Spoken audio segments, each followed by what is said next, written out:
আপনারাই বিএনপির প্রাণ। শত নির্যাতন, নিপীড়ন, হামলা, মামলা, হয়রানির শিকার হয়েও আপনারা জাতীয়তাবাদের আদর্শ বিচ্যুত হননি। আমি জানি অতীতে বছরের পর বছর ধরে আপনাদের অনেকেই মাফিয়া সরকার এবং তাদের দোসরদের দ্বারা নির্যাতন, নিপীড়নের শিকার হয়েছে।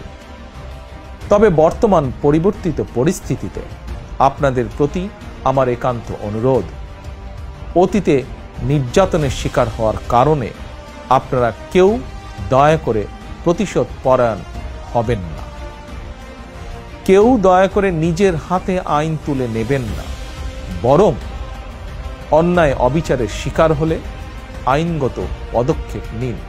তবে খেয়াল রাখবেন, কেউ যেন হয়রানিমূলক মামলা হামলার শিকার না হন। আপনাদের প্রতি আমার স্পষ্ট বার্তা, শক্তি কিংবা ভয় দেখিয়ে নয়, বরং ইনসাফ এবং উদারতা দিয়ে মানুষের মনকে জয় করুন, জনগণের ভালোবাসা অর্জন করুন।